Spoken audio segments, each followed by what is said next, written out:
We're almost done.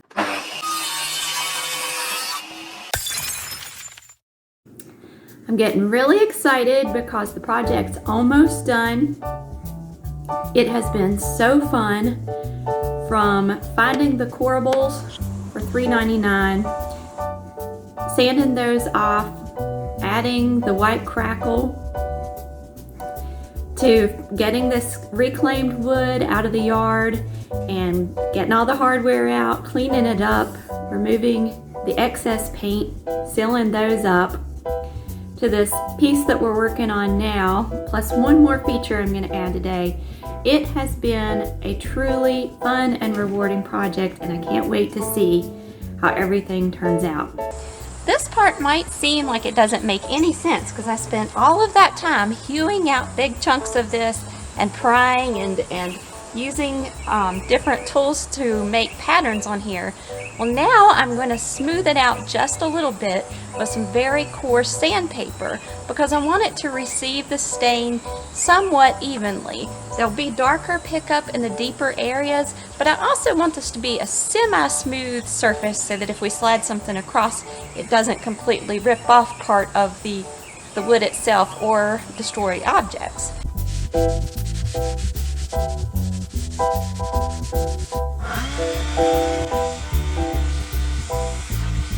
I'm going to begin with this Varathane Classic water-based wood stain, and I have it in American Walnut. This is just some leftover stain I have. I'm going to put one coat on it, let that soak in, and take a look to see how dark it is. I may put additional coats on because I really want this to be a nice, rich, dark walnut color. It's afternoon now. I let this dry really well, and this is what it looks like. I think I am going to go ahead and add a kind of like a black wash on this to bring those demarcations out a little bit more. First thing I'm going to do is spritz it with some water. It'll just help further dilute the paint. Using black acrylic paint, anything water-based will work. Just going to drizzle this across and then spritz it one more time. Take this foam brush and work this into the wood. I want it to be more like a stain or a wash than a solid color, so I'm going to end up treating it like a wood stain. I'll work it in, let it sit a few minutes, and then wipe the excess off, just to leave a little bit of residual black in these demarcations. I allowed the walnut stain to soak in for just a few minutes. It's stacked on top of a black wash and 2 coats of stain underneath that. So I'm going to remove the excess stain and see what it looks like. I'll start out with a lightly damp cloth and then finish up with a dry cloth to work any remaining stain into the wood. I believe that will be our last coat of stain. Really like the way the wood grain's coming out underneath, with a little bit of exaggeration from that black wash coat. Now it's time to start adding a little bit of sealer, and that's going to make it a darker color and again bring out some of these divots and flaws that I put in here on purpose.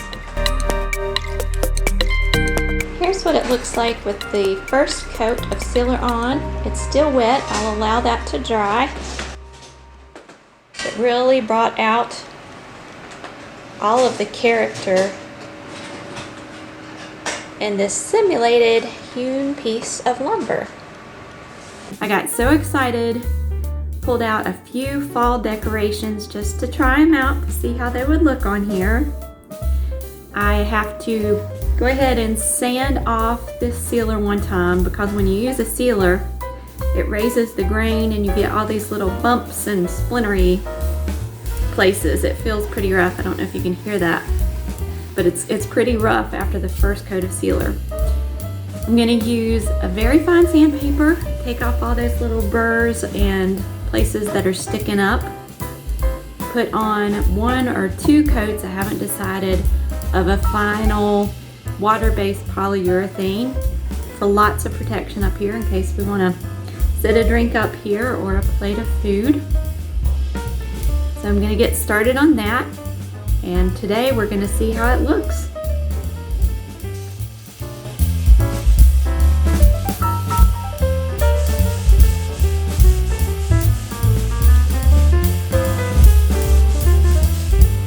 You can see, of course, the hatch marks and the hammer marks. The makeshift chain link, like the chain was pulling this board to the wagon. So much character that you could see after sanding, but before I dusted it off.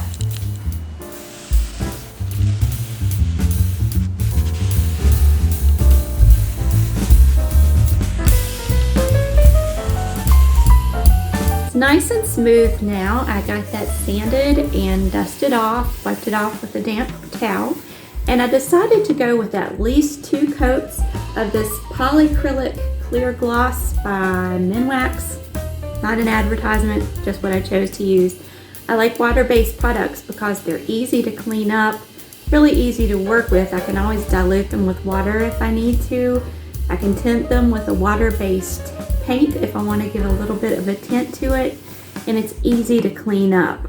Anytime you're using a water-based sealer, polyurethane, it will have a blue, cool cast to it until it dries.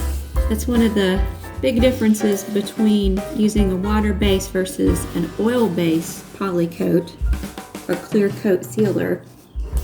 The oil base is always going to be warmer, more of a golden hue, and that warmth will increase with age. It will become even more gold and warm colored with age. But the main thing is I don't like the mess that comes with oil-based sealers or oil-based paint. The odor, the cleanup. With water-based, you just wash with soap and water and you're good to go. I have 1 coat down of the final polyurethane water-based clear coat in a gloss finish. I'm going to allow that to dry, give it a light sanding, and then 1 more coat should finish up this beautiful hand-hewn piece of wood. It really is gorgeous. Yes, I enjoy watching paint dry. I enjoy watching this finish dry because the beauty and the luster of all the imperfections start coming out. And it's funny that the imperfections are what make it beautiful, kind of like us. It reminded me of a story that I once heard. Can't remember the author, can't remember where I was, but they were talking about how a tree grows stronger. And when the wind blows and there's storms, it gets little cracks, little injuries in the wood, and then it heals. And as it heals, the tree becomes stronger. If the tree weren't flexible and it held its position and didn't bend, it would break.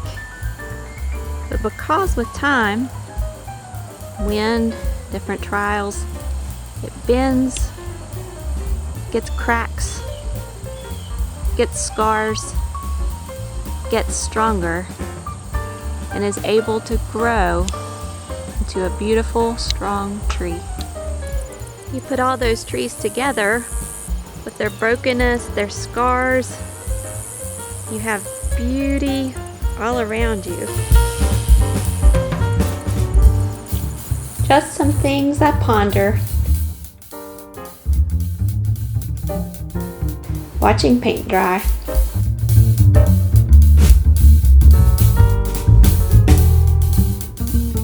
I've broken it into sections, but the board is actually small enough that I can go all the way from one end to the other.